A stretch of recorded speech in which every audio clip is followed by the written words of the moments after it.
names his house. One of the 6 pythons. People not carved out of stone, but carved out of something else.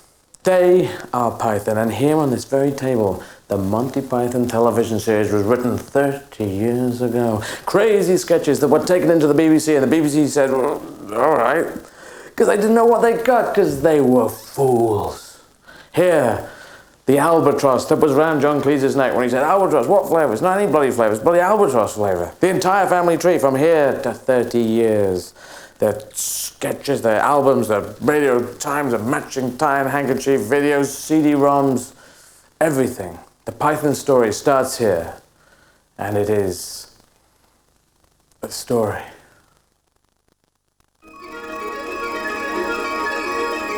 The Pythons came from ordinary provincial towns, except the American one, who came from Minneapolis. They were clever, good at games, apparently, and listened to the goons. What's that? Oh, you hear that, Min? What's that? It's the war whoops of the Nakataka Indian. Oh, are they the ones that commit atrocities? Yes, Min. I'll go upstairs and get ready.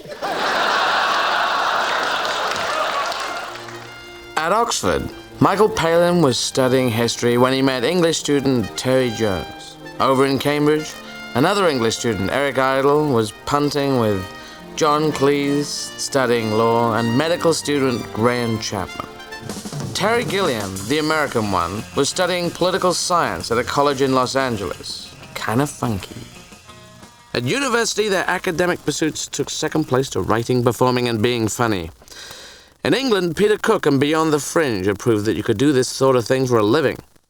There was never a better time to be clever, eccentric, witty, and looking for that first job in television. Terry was a script advisor to the comedy department. So it meant you had to write filler material for shows with people like Russ Conway and Ken Dodd. And if we were around, we'd get roped in. And I think one of the first things I ever did with Terry was actually to appear as an extra on the Ken Dodd show.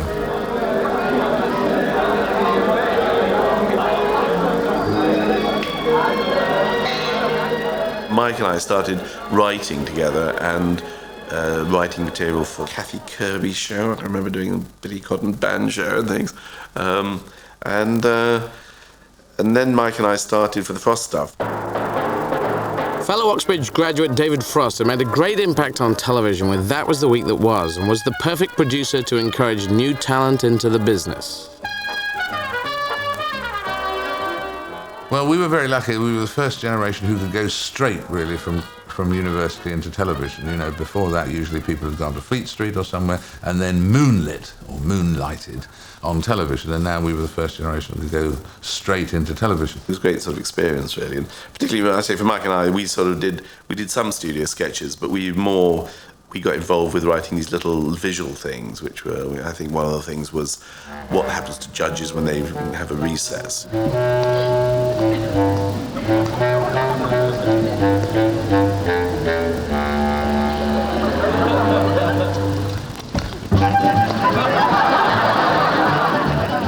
It was no surprise that John went on to take a prominent role in Frost's next program, At Last, the 1948 show. Now, let's see if we can remember our names for this evening, shall we? Bute, don't tell me, Bute. I think it was Doris, sir. Good, well, that's splendid. Sir, do I have to be Doris, sir? It's such a mousy name. Well, what would you prefer? Bubbles, sir. Bubbles. Bubbles. Well, Bubbles it is. The big break for Michael, Terry G and Eric came with a kids show produced by Humphrey Barclay, where they said, stuff the kids, let's write it for us.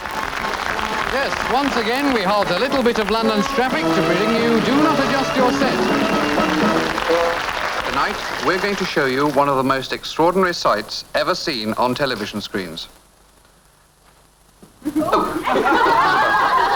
Switch it off. It was at 5:25 in the evening, and we got a lot of adults came in from work and would switch on to us, so we were getting a great crossover audience. I am a laddie. Now for Abanaza. What is your command? Ah, Cassis. Die, Abanaza. Spare me. Spare him. You are spared. I am spared. I love you. I love you. They've done it! They've done it! A new pantomime world land speed record, 1 minute 52 seconds, a new record for Britain. What a performance! Terry G had recently arrived from America in a big coat. He watched Do Not Adjust Your Set and immediately thought that the program could use some animation and that he should do it. I went down there with my portfolio of all my drawings plus written sketches, and Humphrey turned out to be an amateur cartoonist, and he liked the cartoons. And I think he took pity on me and bought some written sketches, which he then forced on the others, much to, I think, their chagrin that this interloper had arrived. This somebody from outside was moving into their turf. So we were there having our pints of beer after the show.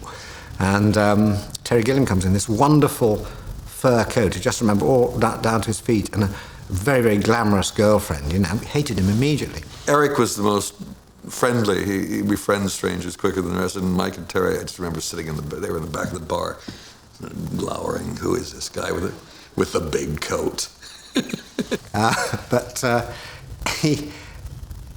Terry had what Terry has now, you know, this terrific energy, full of ideas, and said that he did these, animation was his thing, you know, and so I think we said, well, yeah, why not?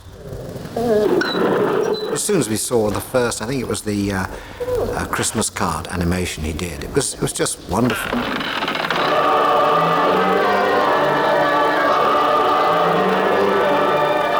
Yes, a card makes Christmas complete. I just thought they were very, very funny. And what struck me most of all about Terry's animation, first of all, was his comic timing in them. It was so good. And the way he used sound effects.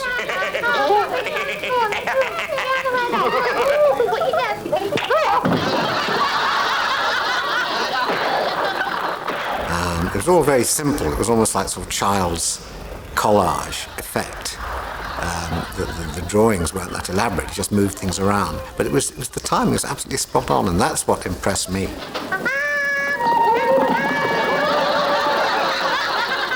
ITV said to us, right, you kids are good. We're going to give you your own adult show. You're going to do 3/4 of an hour. And we said, oh, that's great. So we're having our own TV show now. But they said, well, we can't do it for another 18 months, unfortunately, because we can't give you a studio till then. Thames Television said this. And meanwhile, John and Graham came to us, and all that sort of thing happened where we suddenly did Python instead. What Thames TV didn't realise is that saying, wait 18 months, is not as sexy as the BBC saying, hey, do you want to do it right now? So this ramshackle group of comedy gladiators were only too happy to mosey round to the Mr. Big of BBC comedy at TV Centre. We'd met up and had this extraordinarily bad sort of job interview where we'd all been put in a room, and Michael Mills, the head of comedy, came in and said, well, what are you going to call the show? And we said, well, we don't know. Well, it's going to, you know, will it have music in it? Well, we don't know. Will it be star guests? We don't know.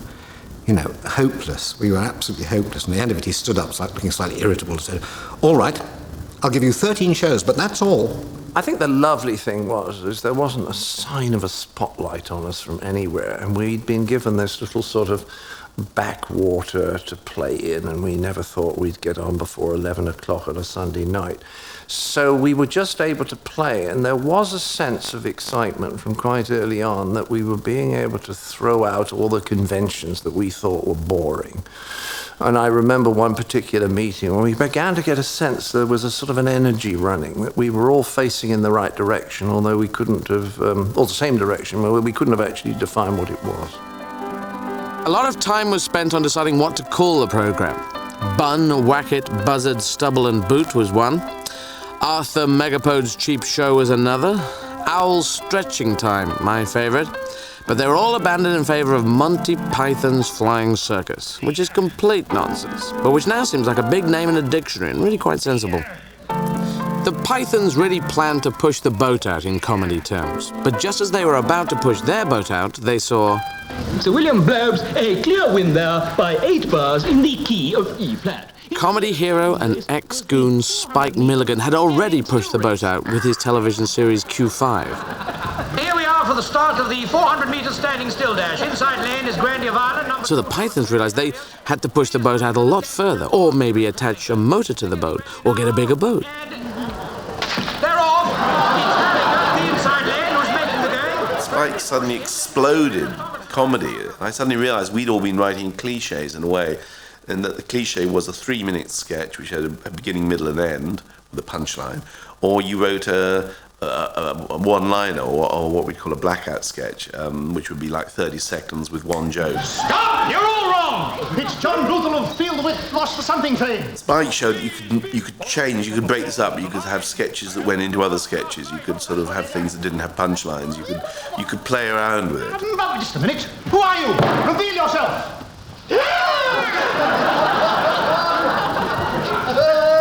Mother! And it made me start thinking it differently. And I can just remember Terry Gilliam had done this animation for Do Not Adjust Your Set. Elephants in war. And he'd said, oh, it's a sort of stream of consciousness. It just goes from one thing to another. It's not about anything, really. I don't know whether it works. The elephant of surprise. And I suddenly thought, well, maybe you could do that for the whole show. You could have live action and animation, and everything could go in and out of each other and flow on. With this plan in mind, the Pythons began to write. Eric wrote on his own. John wrote with Graham. Terry G animated alone. And Michael wrote with Terry J. The writing partnerships were fixed, and the system democratic, though not in the classical Greek sense of the word. Mike and I think originally we'd started by sitting opposite on tables, writing together, sort of word by word. But we gave that up quite early on, actually, and found that it was much more productive to write alone and then come to each other with written material, read it out, say, that's good, let's use a bit of that, put this together, and then, when you're together, you just make a compilation job. I joined up with Graham because we'd been writing stuff even together at Cambridge, which would have been 61. Gray's way of working was always to sit on the outside and then to lob an idea or a line from out of left field into the engine room, but he could never be the engine room. If you put the pad in front of Graham and gave him the pencil, nothing would happen. But his embroidering and his weird takes on things, coming in from odd tangents, very frequently breathed life into a sketch that was actually getting rather predictable. We did all sort of come at our writing from different angles, I suppose. I mean, Graham and John seemed to have an obsession with animals and thesauruses and things like that he would use, like the cheese shop is really just a list of great cheeses. They love reference book humour like that. Liptar? No. Lancashire? No. White Stilton? No. Danish Blue? No. Double Gloucester? No. Cheshire? I suppose Terry and myself were slightly more odd and surreal, and I think something like the Spanish Inquisition, for instance, could not have been written by John and Graham in quite the same way. One on crossbeam's gone out askew on treadle. Pardon? One on crossbeam's gone out askew on treadle. I don't understand what you're saying. One of the crossbeams has gone out askew on the treadle. What on earth does that mean? I don't know. Mr. Wentworth just told me to come in here and say that there was trouble at the mill, that's all. I didn't expect a kind of Spanish Inquisition. Nobody expects the Spanish Inquisition. Our chief weapon is surprise. Surprise and fear. Fear and surprise. Our two weapons are fear and surprise and ruthless efficiency. Our three weapons are fear and surprise and ruthless efficiency and an almost fanatical devotion to the Pope. Our four. No. Amongst our weaponry are such elements as fear. I'll come in again. Eric was very much on his own, which he always felt was a little unfair because when he wrote something, in a sense, he only had one vote potentially sitting there. And I know that he felt that was unfair, but at the same time, it enabled him to control when he wanted to write. And Eric is a very independent guy. He likes that kind of freedom. Rumpeltweezer ran the Dinky Tinky shop in the foot of the magic oak tree, by the wobbly dum-dum bush, in the shade of the magic glade, down in Dingley Dell. Here he sold contraceptives and... Also working on his own and pleasuring himself with a pen, paper and some scissors was Terry Gilliam. Discipline, I had the most freedom within the group, to be quite honest, because I couldn't describe accurately what I was doing until it was there, it was finished. It was a done thing by the time they really saw it. This is a sweet baby.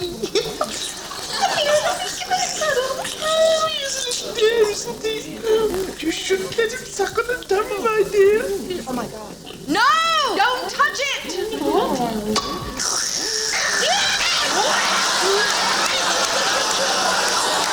And I was the only one in those meetings because I didn't have any written material that could be totally non-political and just laugh openly and react very immediately and simply, because others would even guard their laughter and their response to it, because if that one got in, then their thing might not get in.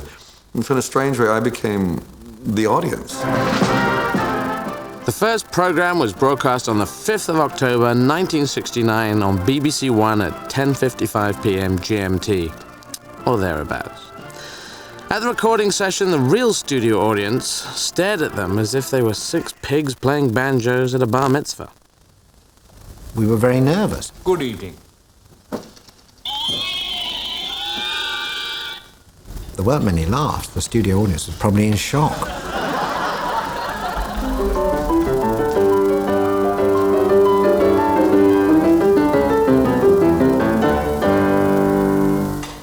Hello again, and welcome to the show. And I remember afterwards in the bar, certain people who were quite close friends saying, oh, well, no, I won't have a drink tonight. Got to dash home, babysitter. Didn't even have babies. Any excuse to go. So it was a touchy time. It wasn't that we all leapt in the air and said, this is a great breakthrough in world comedy. We have broken down the barriers of comedy that will be remembered for years to come. It was just, God, we got through that night, and we've got another chance to do it next week. Over the next 4 years, Python produced 4 series and 45 episodes of their hit series. Fans began to wear knotted hankies on their heads and watch the show in their millions, and there was a film of favourite sketches made, and now for something completely different. Books and records were released, and they're all packed with weird, crazy writing and memorable characters that we knew would be remembered up to and including a 30-year documentary. Well, John's obviously the cruel, heartless bastard. Now, I know some hospitals where you get the patients lying around in bed. And Michael was the sweet, and rather slightly ineffective lower middle-class person. I have a silly walk, and I'd like to obtain a government grant to help me develop it. And Terry was the rat-bag woman. Oh, I wet him. And Gilliam was anything that had unpleasant makeup jobs. I suppose I played either cheeky people, or kind of up people, optimistic people who are insanely optimistic. Are you the registrar? I have that function. Well, I was here on Saturday getting married to a blonde girl, and I'd like to change, please. I'd like to have this one instead. What do you mean? Well, the other one wasn't any good, so I'd like to swap it for this one, please. I have paid. I paid on Saturday. Here's the ticket. Terry and I couldn't play authority figures. We were just not terribly believable. Whereas John and Graham, they looked like eminently respectable people from the Foreign Office. I'm afraid that the Ministry of City is no longer getting the kind of support that it needs. You see, there's defence, social security, health, housing, education, city walks. They're all supposed to be excellent. But last year, the government spent less on the Ministry of City Walks than it did on national defence. It was a tremendous plus to be able to have people who looked like that and then did extremely silly things. A very big welcome, please, for the Great Minister of Pensions and the Social Security. Graham was quite possibly the best actor of all of us. But he used to get scared because he didn't really learn the line in the first place. And then he'd get scared during the day, and then he'd go and have a couple of drinks to sort of calm his scaredness down, and then that would have the inevitable effect, and he'd have 2 more before we went on the air. But intrinsically, I think he was the best actor. His new play opens at National Theatre tomorrow. Oh, that's good. Good? Good? What do you know about it?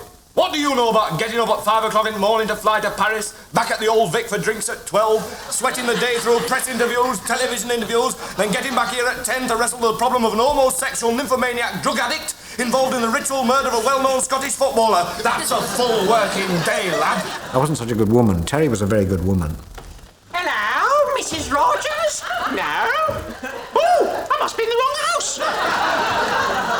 Lovely sort of homely, mum-like figure. And Eric was this slightly sort of exotic sort of spinster and had a bit of a naughty time sometime in her life. Last week on Party Hints, I showed you how to make a small plate of goulash go around 26 people, how to get the best out of your canapes, and how to unblock your loo. This week, I'm going to tell you what to do if there's an armed communist uprising near your home when you're having a party. And John was just this sort of real sort of...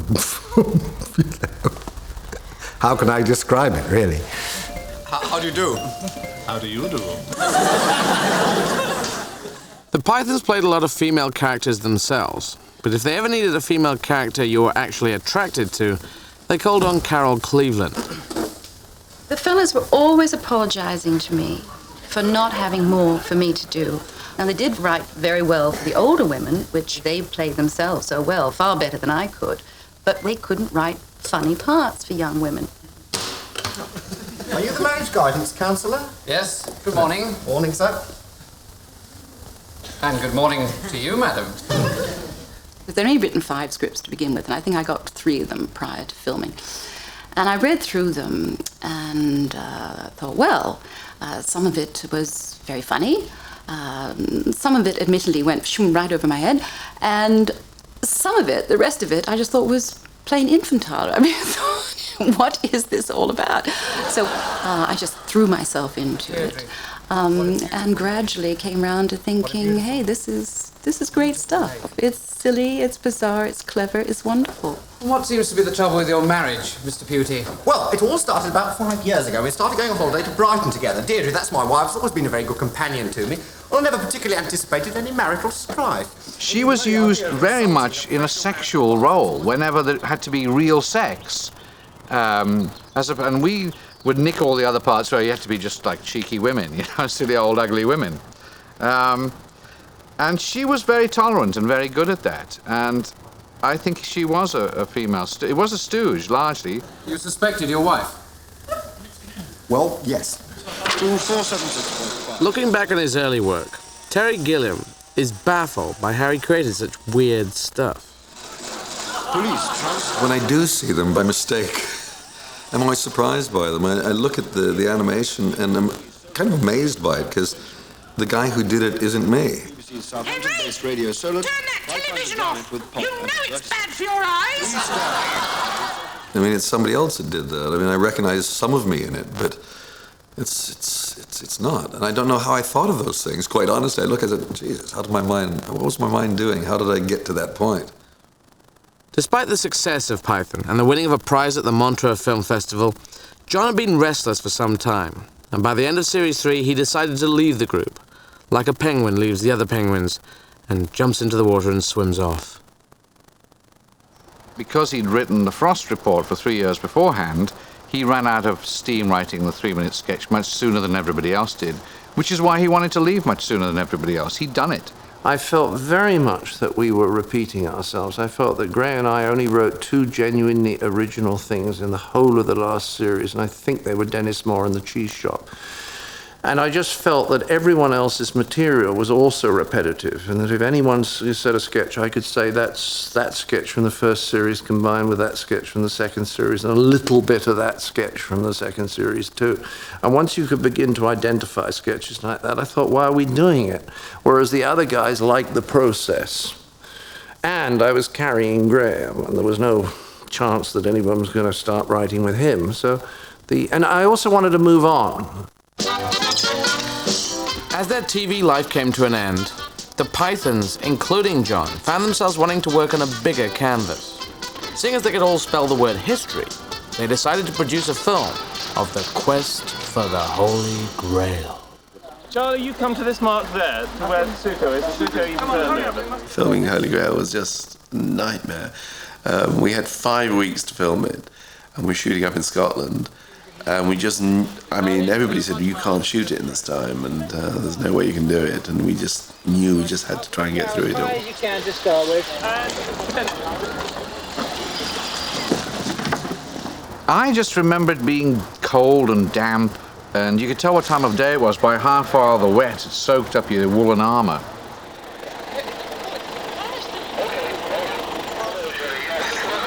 We used to put on this absurd chain mail, which was nothing more than knitted string, and there was no money at all. So we'd get up on this Scottish mountain at 8 o'clock, and it would rain, and there'd be no umbrellas, and we would simply stay wet for the rest of the day. And then at 6:15, there was this mad rush to get back to the hotel because there was enough hot water for 40% of the cast and crew. So it was just a nightmare. And yet, there was a good feeling that there were funny stuff, you know. If you feel you're being funny, you can put up with almost anything. I think it was an instinct at work. We kind of knew when things were going to be right. And, I mean, Graham was, maybe by default, he got King Arthur, but he was absolutely superb. He was a really good actor, Graham. Go and tell your master that we have been charged by God with a sacred quest. If he will give us food and shelter for the night, he can join us in our quest for the Holy Grail. You know, there's also patient, baffled, bewildered earnestness. Well, I'll ask him, but I don't think he'll be very keen. He's already got one, you see? What? He says they've already got one. Are you sure he's got one? Oh, yes, it's very nice, sir. He had a problem which we didn't really realise. Nobody realised quite how much into the alcoholism he was at the time. Can we come up and have a look? Of course not. You are English type, sir. Well, what are you then? If you look at the outtakes, he couldn't remember a line. So it's all, the outtakes would go something like this. My name is Arthur. Yes? King of the Britons. King of the Britons. Yes? Whose castle is this? I wish to see him, you know, so we were always forced to cut back to us in all these takes. But he would do his lines perfectly. It was good with Graham being the leader. If you do not agree to my commands, then I shall...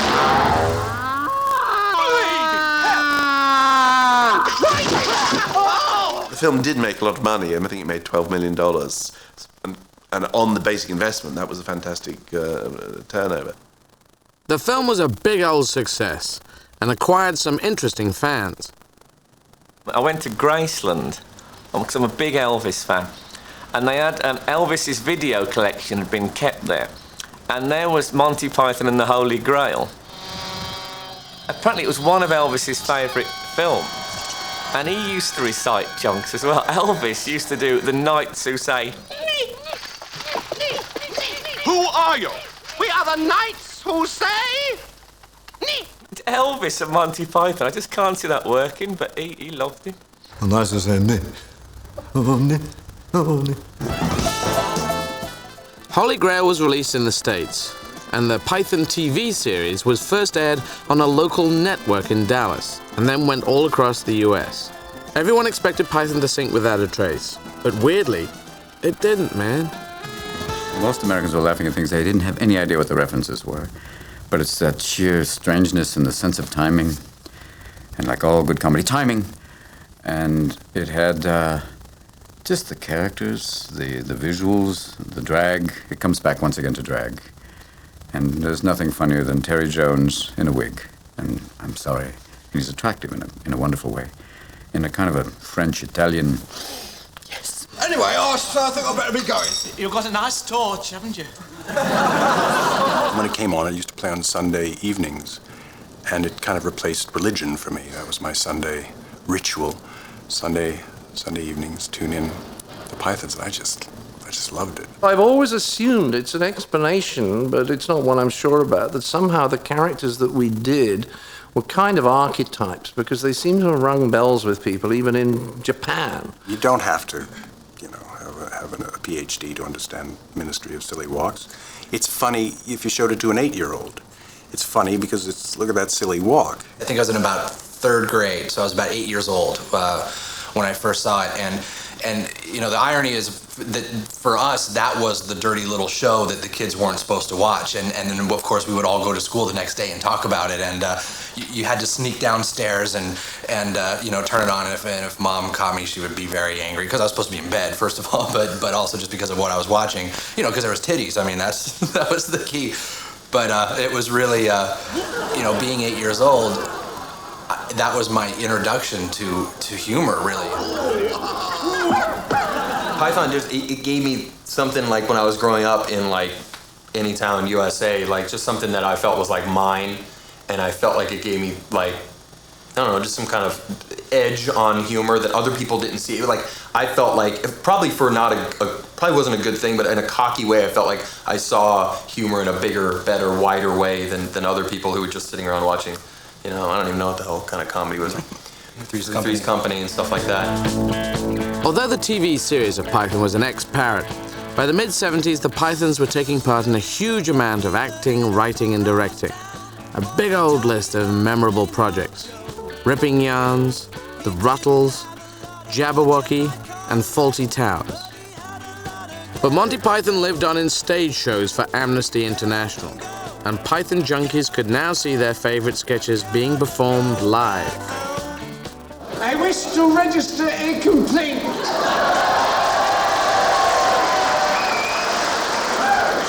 Sorry, we're closed for lunch. Never mind that, my lad. I wish to complain about this parrot, what I purchased not half an hour ago from this very boutique.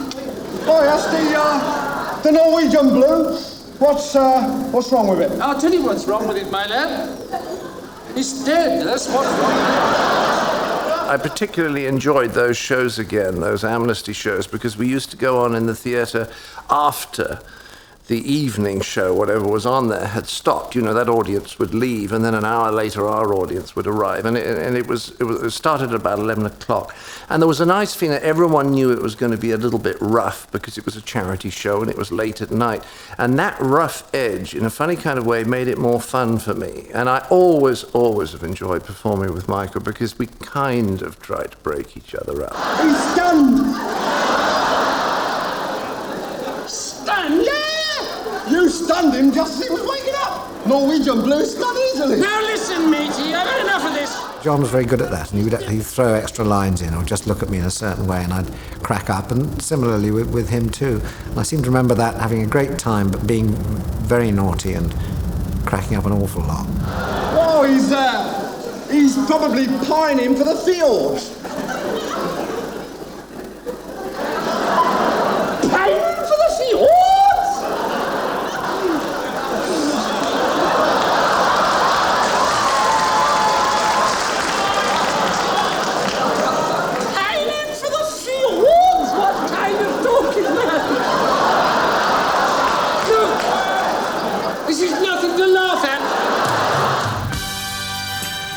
Even though the Pythons were now on solo projects, the success of Holy Grail and the desire to work together again produced one of the most controversial of their films, but also their happiest experience as a team. At the opening of Holy Grail, when some interviewer said, "What's your next film going to be?" And I said, "Jesus Christ, Lust for Glory." And I got a big laugh. And so we started sort of writing various little sketches that might or might not fit in, and gradually this idea of it being about somebody called Brian, who lived a life absolutely parallel to Jesus, but wasn't Jesus, but was mistaken for Jesus, came about. And Eric knew somebody had a house for hire in Barbados, and we all agreed to go there and write. And I remember being a little bit sort of cautious about whether we could really write in such a sort of paradise. It's a typical sort of old English granny-ish view I had of these things. It turned out to be a very successful writing period.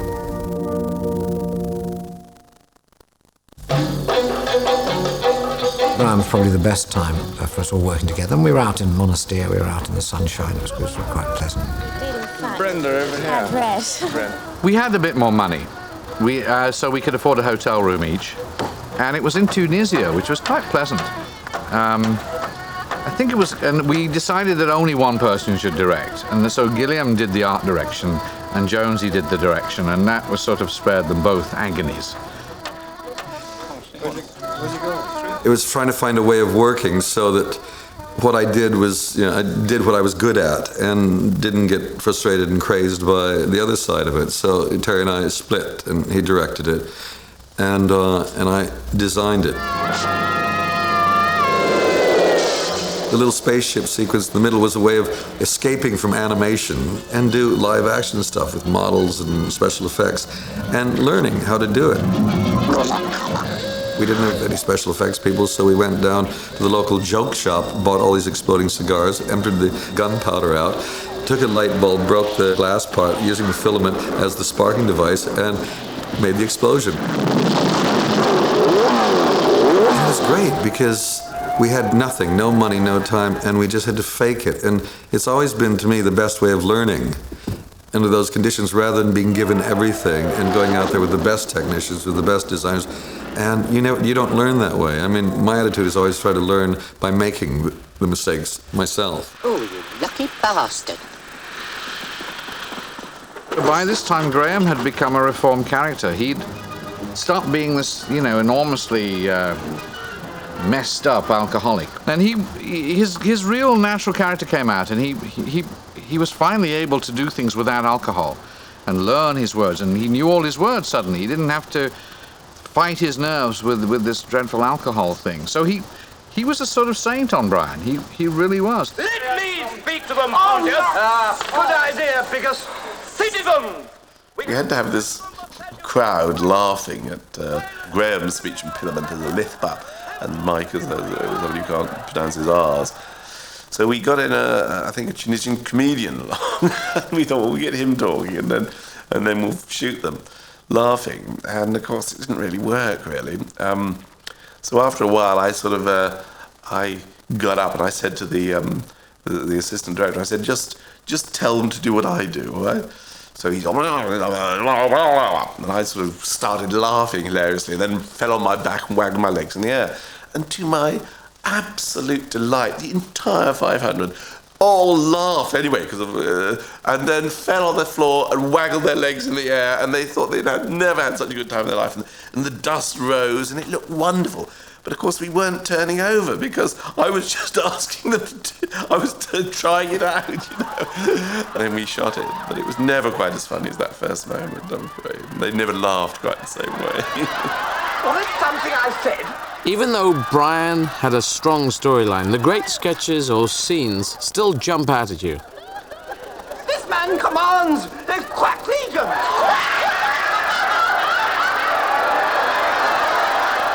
They wax as high as any in Rome. No one is to stone anyone until I blow this whistle. Do you understand? Even, and I want to make this absolutely clear, even if they do say Jehovah. He's not the Messiah. He's a very naughty boy. Now go away. What's this then? Romanes eunt domus. People call Romanes, they go the house. It says Romans go home. No, it doesn't. All right, but apart from the sanitation, the medicine, education, wine, public order, irrigation, roads, a fresh water system, and public health, what have the Romans ever done for us? I'm Brian of Nazareth. What? Yeah, I'm Brian of Nazareth. Take him down. I'm Brian of Nazareth. I'm Brian. I'm Brian. The Pythons called their film The Life of Brian, but to many Christians, they thought it was the life of Jesus. But Jesus is very different spelling to Brian.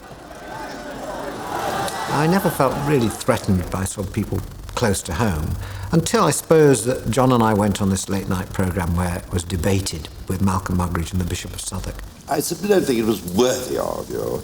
It was the sort of thing, as I say, that at Cambridge the footlights did on a damp Tuesday afternoon, or the lower fourth when I was a schoolmaster. When we had that confrontation with Southwark and Muggeridge, my experience was that I quite enjoyed it. And it was because I felt that we were winning the argument. 400 years ago, we would have been burnt for this film. Now, I'm suggesting that we've made an advance. And I'm suggesting... So I quite enjoyed it, and it was only afterwards I discovered how angry and upset Michael had felt. But this is such a 10th-rate film that I don't believe that it would disturb Yes, I know you started with an open mind. I realised that. I knew this was wrong as we were doing it. I knew, all right, criticise us, attack us, give us a hard time, but don't dismiss us, which they were trying to do, and there was a lot of hands together and said, well, I don't think. And I think Mervyn Stockwood, the Bishop of Southwark, said in the end, You'll get your 30 pieces of silver, I'm quite sure. The adverse publicity only served to make the film even more popular and high profile. Meanwhile, going from strength to strength, the Pythons carried on with their varied and successful solo careers. Michael began his travel programs, Terry G directed Time Bandits, and together all the Pythons performed live at the Hollywood Bowl. Once again, the lure of working together proved to be strong. But the writing wasn't as easy for their fourth film, The Meaning of Life. I think the writing on Meaning of Life was quite hard. I think it wasn't quite the same as it had been, and also making the film. I mean, it was like Meaning of Life. In all the other films, everybody was always around, and it was always possible to get people to chip in and consult with people. Meaning of Life was very much everybody filmed it and went off and did their own things, and so it was didn't feel quite so much of a group effort in a way. I never enjoyed Meaning of Life. I always regarded that entire film as a bit of a cock-up. It didn't have the smooth development dynamic that something like Life of Brian had. We had to keep pushing it. You got stuck in the middle of the road. Oh, write a few more sketches, push it a little further towards the end. And eventually we got 90 minutes or 100 minutes, whatever we got. And I don't think it holds together as well as other Python films, but I think it contains, in things like sort of Mr. Creosote, for instance, some of the most extraordinary images that we've done and some of the funniest material. Good afternoon, sir, and how are we today? Better. Better? Better get a bucket. I'm going to throw up. Gaston, a bucket for monsieur.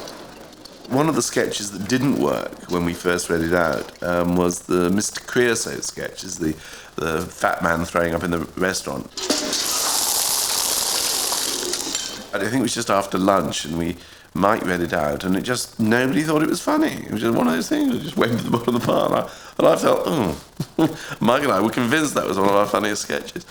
And that went to the bottom of the pile. And then about a month later, John rang me up and said, well, little Plum, I think something to bring a smile to your face. I just read that Mr. Creosote sketch. I think it could be really funny. And then he and Graham wrote the wafer-thin mint thing for the ending.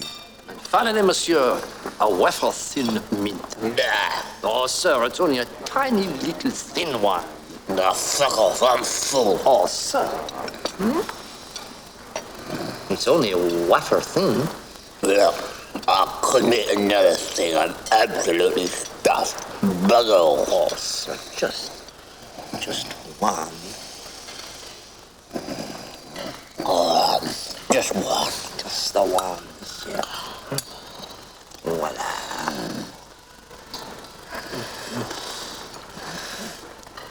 Bon appétit.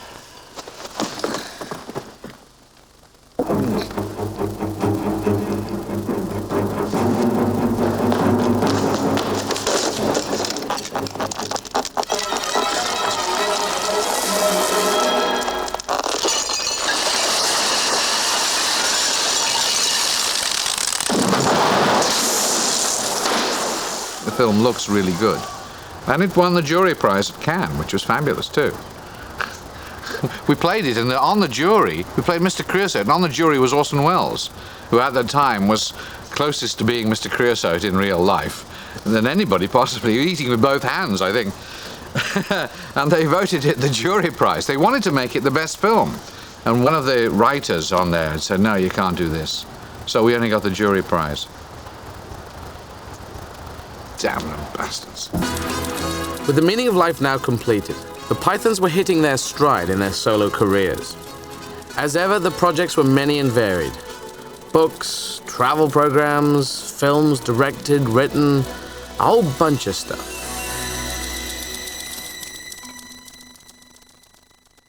With perfect comic timing, on the eve of their 20th anniversary, Gray and Chapman ceased to be. I was very, very glad, I'm so fortunate when this is possible, actually to be there when he died. Michael and I were there, and Peter Cook, I think, and David Sherlock, of course, and I think there were one or two others. And somehow being there and then having that amazingly cathartic memorial service afterwards, one felt that one had been through it. And I guess that we're all thinking how sad it is that a man of such talent, of such capability for kindness, of such unusual intelligence, should now so suddenly be spirited away at the age of only 48, before he'd achieved many of the things of which he was capable, and before he'd had enough fun. Well, I feel that I should say nonsense.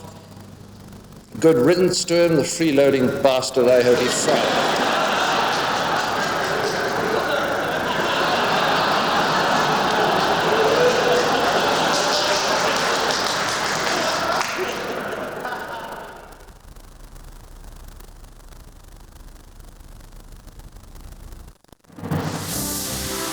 For the Pythons today, demand is still high, pulling them all off in different directions. But what everyone still wants to know is, will the Pythons ever work together again? The question kind of pisses them off, but it still hangs over them like a large albatross wearing a big woolly jumper. We got an offer to do a 6-week tour of American cities with a $10 million guarantee. And we were going to have film festivals in each city before we got there, and then they would have all the books, the records, and we would just come in and we'd do Python, say goodbye. And everybody said yes to this, and then Michael came back from one holiday and said no, you know, and he went. So at that point, I realized that we would never, ever agree on anything ever again. There is pressure always to reform, and I think it's probably something that one should resist. But that's been an unpopular view in the last year, one which I have held, and it gets other Pythons a bit ratty. But I think it's probably best to remember us for all the good work that we did than clamber up on stage and sort of crutches and with sort of medical support and try and do the sketches all over again. It is fun to be together, and we do have a good time when we finally get together. But it's just such a nightmare getting everybody together that it's life's too short in the end. What worries me is there's a standard that we're going to be measured by. It's the one we set, and that's dangerous. And I think there's nothing more embarrassing than a bunch of middle-aged old farts trying to recreate the halcyon days of Python humor. Maybe in 3 years' time, the spirit will change, or we'll all think we'll be dead soon, so we'll do, I don't know. But not in the foreseeable future. I think actually, as far as a reunion is concerned, this is it. Sorry, chaps. So, how do you end a documentary like Python? Because Python believed in no endings, man. So, I thought, here, we should have no ending. No, we're not going to stop. We're not going to say stop. We can't, we can't, we just, because you'd expect that. That's predictable. Documentary end, but no, we're just going to go. When Terry Jones is at, he's upstairs. He's at his wife Alison upstairs. We have to get out of here. We told him to shut up earlier. So it's not going to end. It's not going to end in honor to Python, man. Just going to.